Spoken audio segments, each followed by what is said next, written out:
Good evening, everyone. Welcome to the Positions on Sports Talk Show, post live streaming on Facebook Live and our Positions on Sports Talk Show YouTube channel. We are a sports talk show made for the fans from the perspective of the fans, presented by lifelong sports fans. We will provide our opinions and positions on the hottest topics in sports. This is our Power Play Fantasy Football Show. What's going on?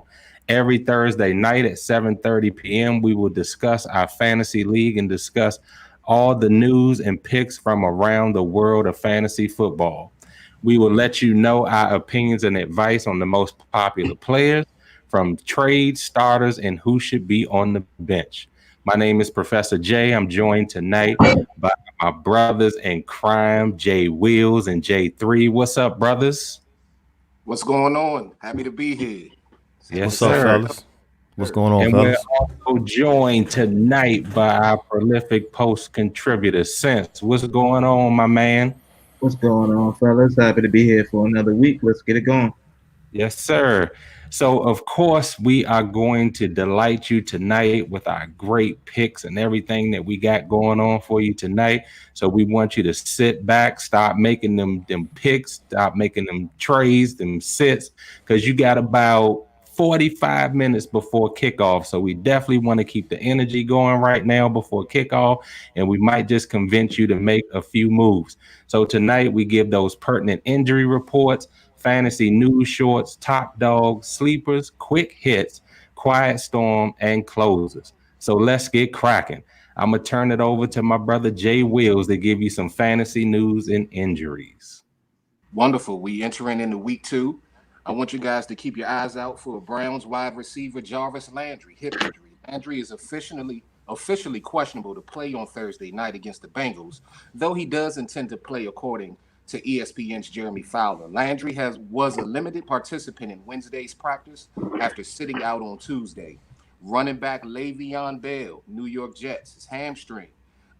Injured reserve, actually. New York has placed Bell on the 3-week injured reserve list. Bell suffered the injury in the first half but tried to play through it. He ended up with just 6.6 fantasy points in week 1. Bell is eligible to return in week 5 when the Jets host Arizona. Veteran Frank Gore plus Josh Adams and Kalen Ballage will form a committee in the Jets' backfield. Rookie LaMichael Perrine ankle is also expected to return in the near future. Running back Marlon Mack, Indiana, Achilles injury. He also will be out for 3 weeks for injured reserve. Rookie Jonathan Taylor will be the lead back moving forward. He and pass-catching back Nyheim Hines will be a popular waiver wire pickup prior to week 2. Jonathan Taylor, y'all better look out. Philip Lindsay, running back, Denver, turf toe. Lindsay's turf toe injury has his week 2 matchup versus the Steelers in doubt. According to NFL Network's Tom Pelissero, even if he is able to give it a go, the Steelers held Giant star running back Saquon Players mess up from time to time. Wide receiver Michael Thomas, New Orleans, injury, high ankle sprain. The high ankle sprain Thomas suffered in week 1 may be worse than what it was originally thought it could be. Thomas is likely to be placed on the 3-week injured reserve list and could miss several weeks. This is a big blow. This is a big blow to fantasy owners in New Orleans offense as a whole. Unless the Saints make a move, Emmanuel Sanders and Traquan Smith will be the top wide receiver depth chart until Thomas returns. Wide receiver Devontae Parker, Miami, injury as well, hamstring. Parker suffered a injury during the 3rd quarter of the Dolphins' 21-11 Week 1 loss in New England. He didn't return and finished with a 4.43-0 line against the Patriots' stout pass defense. Do I want to call it stout? Maybe. I don't know just yet. Wide receiver Preston Williams was covered by stud cornerback Stephen Gilmore and caught 2 of 7 targets for 41 yards in his first game since week 9 last season. His stock will rise if Parker misses any time. Wide receiver Chris Goodwin, concussion protocol. Goodwin has entered concussion protocol according to NFL's Network's Ian Rappaport. He'll need to clear the protocol in time for Sunday's home matchup against Carolina. which will be in serious doubt, especially if he enters today. Mhm. Deebo Samuel, wide receiver. Both wide receivers, Deebo Samuel and wide receiver Brandon Ayuk for San Francisco. Deebo Samuel's foot and Ayuk's hamstring. Samuel was placed on IR prior to week 1 and isn't eligible to return until week 4. Rookie Ayuk is nursing a hamstring injury and was inactive during week 1. 49ers coach Kyle Shanahan has hinted that Ayuk will make his first career start in week 2 on the road against the Jets. So Ayuk may play. We're still out That's on the gonna hurt Jimmy G.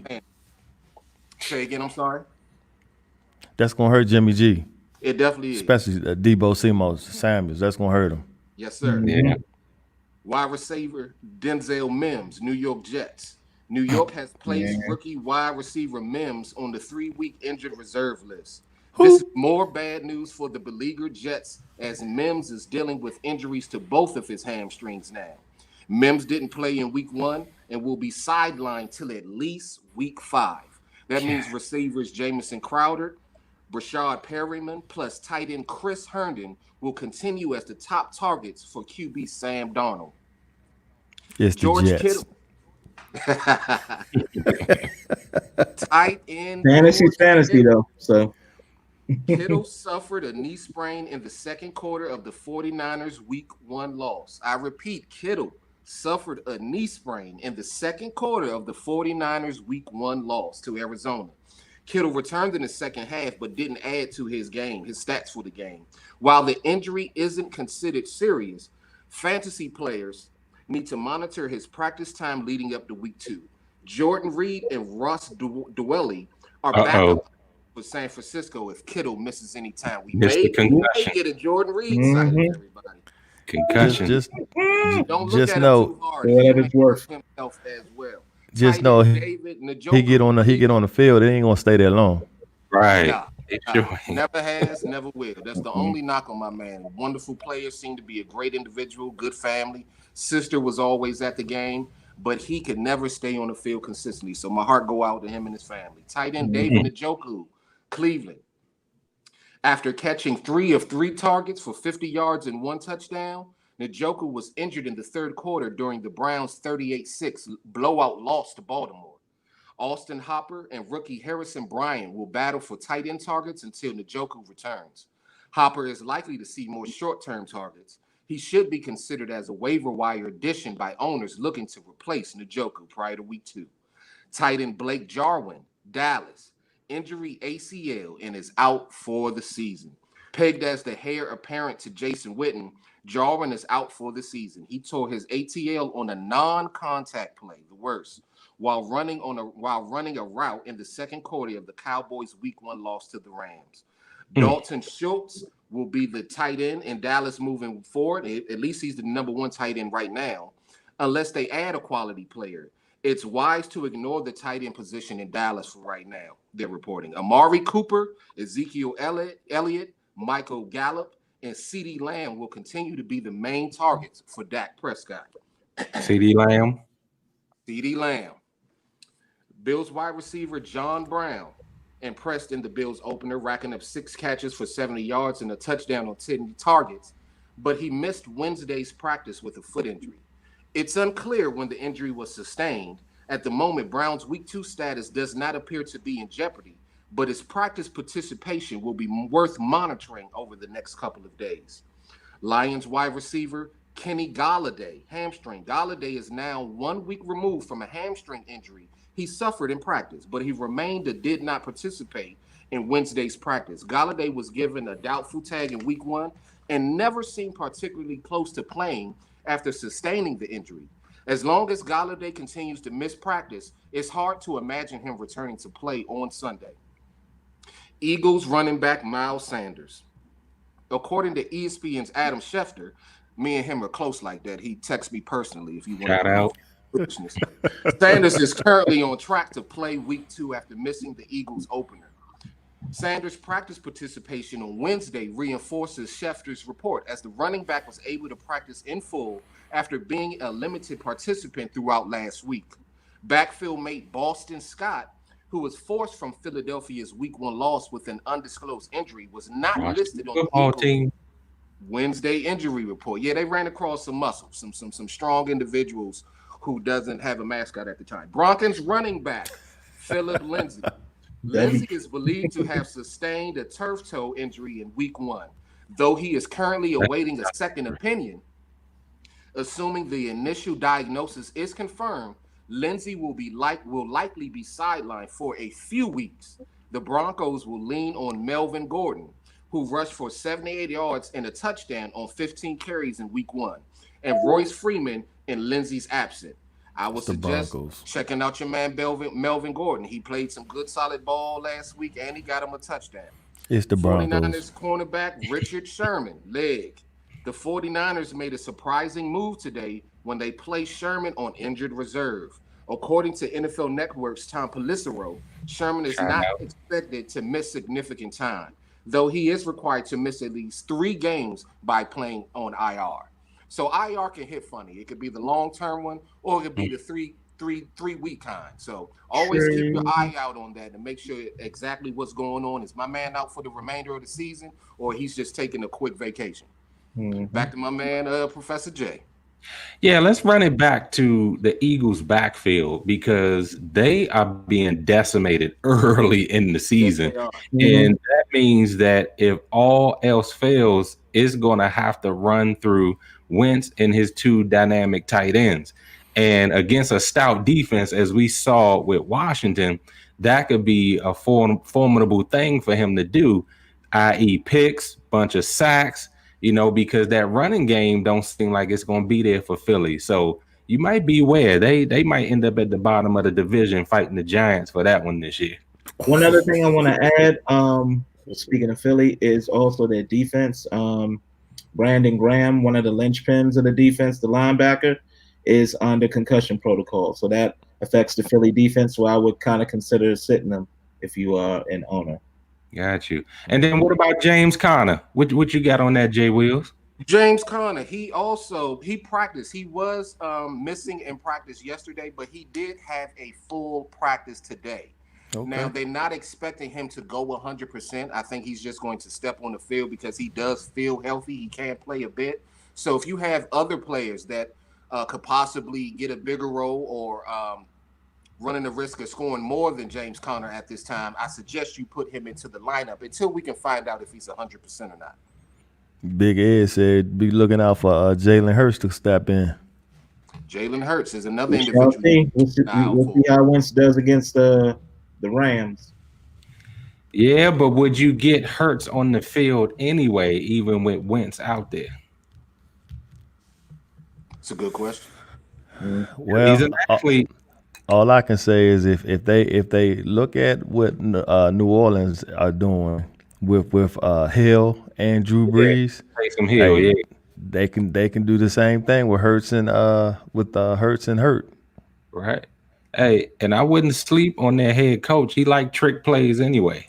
So with Doug Peters, he liked trick plays anyway. So I could see him developing a package for Jalen Hurts to get him on the field. So, yeah.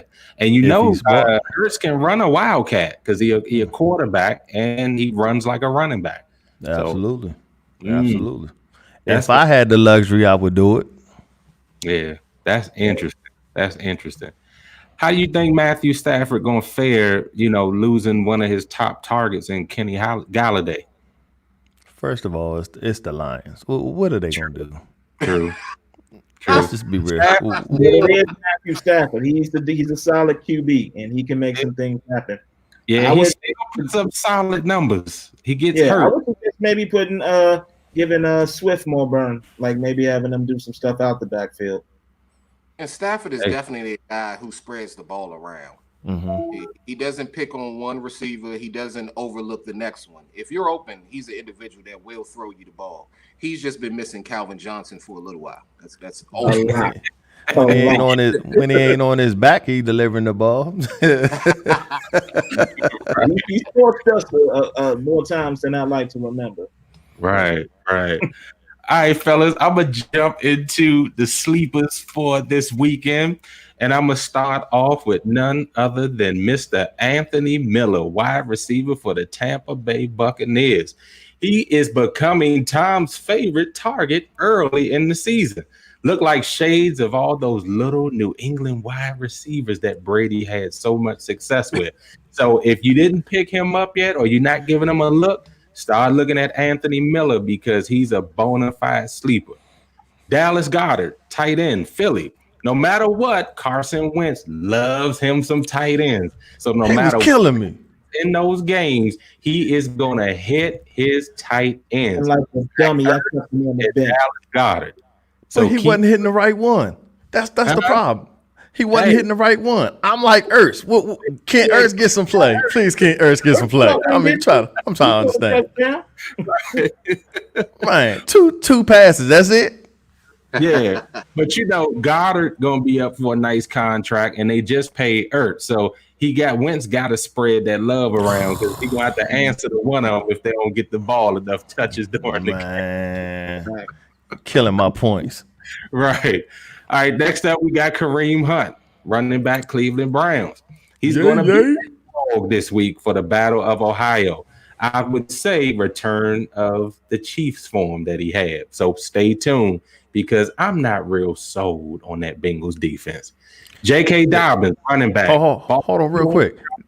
Hold on real quick. They better put Kareem in and let him start.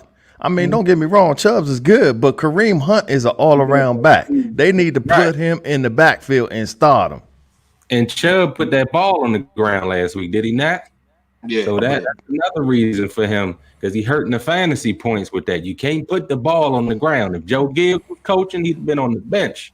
Even this 3 weeks until he learned how to carry that ball. So, yeah, I'm looking for Kareem Hunt to do some damage tonight. J.K. Dobbins from Charm City coming into his own. You see, I saw him score last week. He's going to get better week after week. So that's I was mad at that. I was mad at that because he took some runs from Mark Ingram, who I got on my squad. So yeah, true that. Well, hey, let me tell you better get used to that because J.K. Dobbins is not going nowhere. Next up, we got Austin Eckler, running back, Chargers. Last week, the man got 19 carries, but he didn't figure prominently into the passing game. The coach said that this week, look for him to get some touches out the backfield, as well as some pass catching out the backfield, especially because they're playing that vaunted Chiefs defense. They need to try to keep them honest and keep my man Tyrod from getting busted up because y'all know he just lost his Pro Bowl lineman Pouncey today. Now, Jay Wills or Sense, is he done for the season or is he done for a little while? He's done for the season. He's getting hip surgery, so it's pretty major. Okay, wow.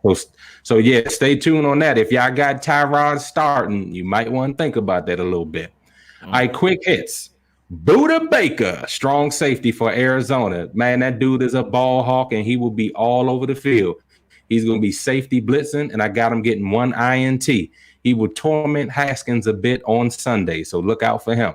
Stephon Gilmore, cornerback, New England.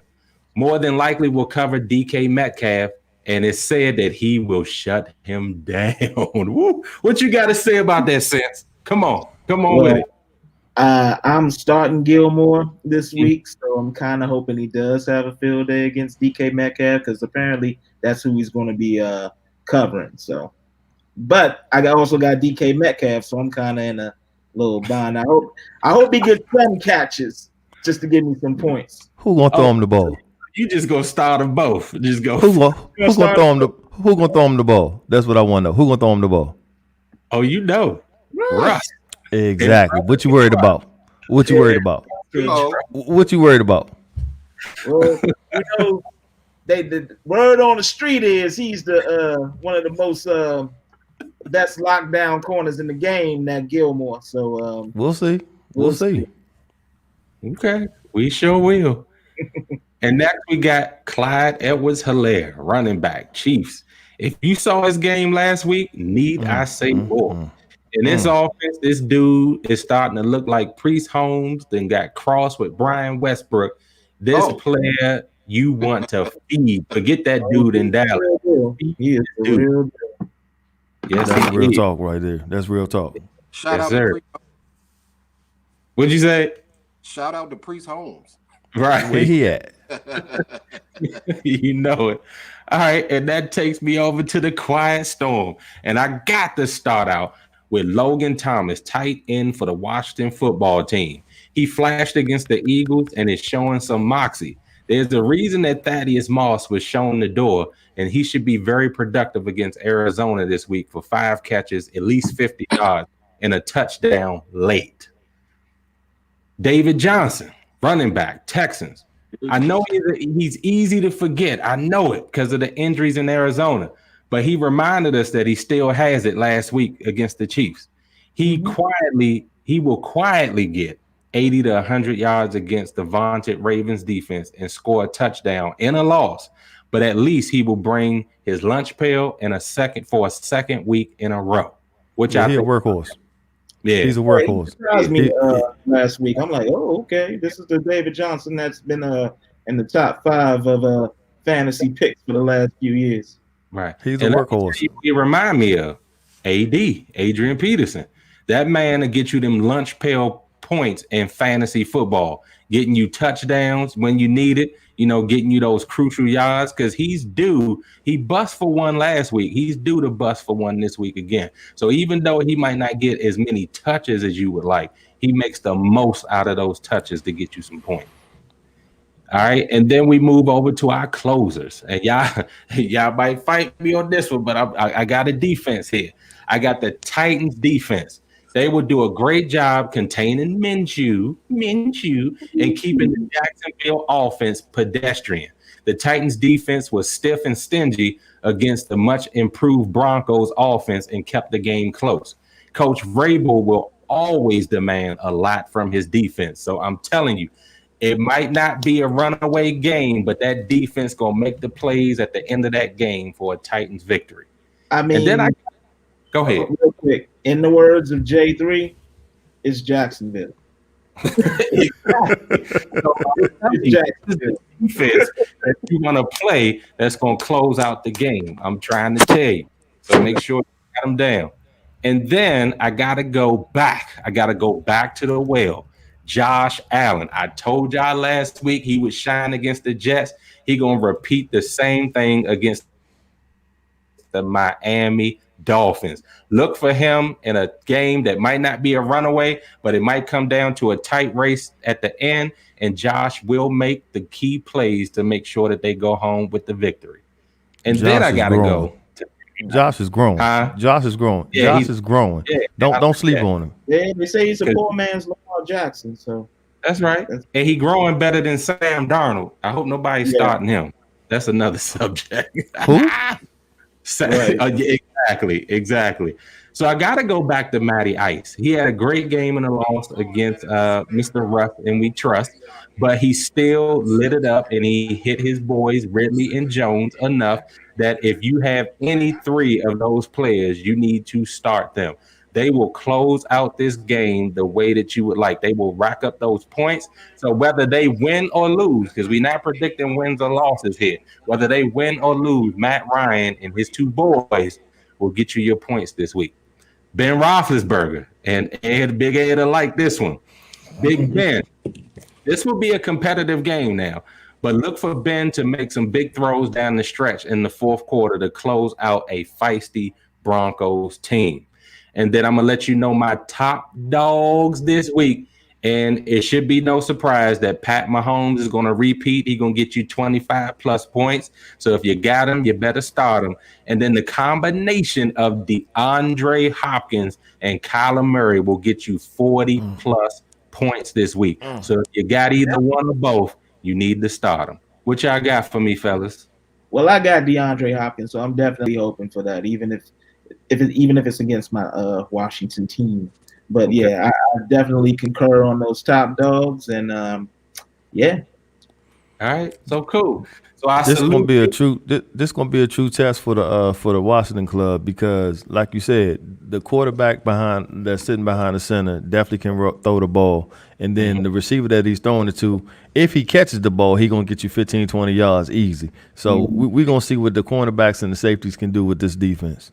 Yeah, I know it's crazy. It's crazy because even Fitzgerald will get you some yak too if you start sleeping on him. So yes, Absolutely. definitely got some weapons out there. All right, Sense, you got it. All right, like we always do about this time, it's time for the sensible picks for week 2. Kicking it off with our first toss-up of the season. I'm rolling with either AJ Green versus Cleveland or ODB versus Cincinnati. You can't go wrong with either because both defenses are kind of suspect. So expect to get either wide receiver to get like a rack of points. I'm just saying. Benny Snell against Denver. Even though Connor is cleared to start, Snell is still going to get a bulk of the carries, which is going to give you probably about between 15 and 20 points. So definitely rolling with him. I got Aaron Rodgers against Detroit. This is basically money in the bank. After yielding 3 touchdowns to a Trubisky Bears offense, Rodgers throwing about 4 of them should be a walk in the park. Your points will run over. Paris Campbell versus Minnesota. Minnesota's defense showed us who they really were against Rodgers in Green Bay. Expect Campbell to get you double digits with Old Man Rivers slinging it. And this is going to knock y'all dead. Jamison Crowder against San Fran. With Sherman down, this is going to give Sam Darnold and Crowder a chance to get a few connections if the offensive line can hold up. I kind of feel good about starting them. Now, what you got to say? What you got to say, bro? I mean, we know how Jamison Crowder works. He used to be here in Washington, but I'm just not sold on Mr. Darnold being able to consistently connect with him when it's clutch time. I just don't know, Sense. I just don't know about that one. I agree with the other ones. If it's not for a touchdown, at least it will be for a couple of catches. And at the end of the day, you want to get points to put you over the opponent, right? Maybe that 11 to 12 to 13 points from that Crowder can give you, if not more, will put you over the edge. So that's why I feel good about Crowder against San Fran. And again, with Sherman being out, I mean, you saw what San Fran's defense did against Arizona. So, I mean, we can't really highly tout them as being as stout as they once were. So, yeah, it's deep. Lost their emotional leader, and he still got something left in the tank. Back to Benny Snell real quick, because a lot of people are really bullish on him. So I think that's a really good pickup for this week. He did flash, a bunch. I'm glad he didn't lose that fumble because that would have brought his stock down last week. So I think that's a solid pick as well. So now I'm going with the ones to be like, nah, I'm good on. Carson Wentz against the Rams. I mean, after the beatdown he suffered against the football team, it doesn't get any easier with Aaron Donald facing him. So I'd sit him. Will Fuller the fifth against Baltimore. The defense is too much for the receivers. And with Marlon Humphrey and Marcus Peters on him, I don't see him getting much looks that day. I got New England's defense versus Seattle. I would sit them because Russ is going to be Russ, especially at home with the 12th man. And I would sit Melvin Gordon versus Pittsburgh. The Steelers run defense after only allowing Saquon Barkley 15 rushes for 6 yards is no joke. I wouldn't even trust running my mouth against these boys. And last but not least, Steven Gostkowski versus Jacksonville. Even though he made the game-winning field goal last Sunday against Denver, he still missed 2 easy ones. Talk about hip surgery. Once bitten, twice shy, I always say. So, yeah, I would sit him too. Well, it's the reason why New England cut tail with him, because the moment they heard hip surgery, they was like, we done with you. And I saw why. Yeah, he might have hit the game-winning field goal, but to miss 4 of them in one game and kicking in Denver, I mean, come on, man. Like, that's really. Not good. I'm surprised he didn't get cut that night. Right. Exactly. Yeah. So I don't know. He he made it through another week. I thought they would have had plenty of kickers in, but I guess nobody beat them out this week. Right. What you got to say about the other sits? How y'all feeling about them? Yeah, Wentz is an interesting one for me because I know he kind of stunk it up in the second half against Washington last week. And if he does not get hurt, he usually comes back the next game and plays at least a little bit better. This is why I got him hitting his tight ends a bunch. Now, I got them losing, but I think he'll still do enough. But you know, that's take it or leave it. I think he's enough on the bubble where you can sit him or start him. I mean, with Aaron Donald, though, I mean, you got Aaron Donald and that other, I think Broncos too. I mean, coming at you every down. Yeah, it's pretty much like a replay of what Washington did. I mean, Keyshawn Johnson mentioned it earlier today. Like all the Rams got to do is follow the formula Washington did, and they'll be fine. Yeah, J3, you might want to think about that Ertz position. I don't know. You might want to consider. Yeah, I got to check to see who my backup tight end is. Right. Yeah, that's a compelling argument. It sure is. Good gracious. Jay Wills, what you got? He having technical difficulties right now. Okay, no problem. All right, so we about to close out the show. Like I said, we try to hit you hard and fast so you can get ready for kickoff of the Thursday night football game. Thank you, Sense, for wrapping that up for us. So, of course, y'all got to know we give our strong opinions about things that will happen. But, of course, your team is your team. Don't come back blaming us because you made some shifts and then you say it didn't work out for you. Because guess what? We fantasy superstars just like you. But sometimes we actually do come out on top. Because I'm telling you, that Josh Allen is going to be something special this year, especially when he plays defenses that can't really get with them like that. And I like the addition of Mr. Diggs, even though he's a crybaby. He's still that all-star player that I know him to be. And he come from Maryland, so you know how that rolls. One last thing before we go. How did y'all do?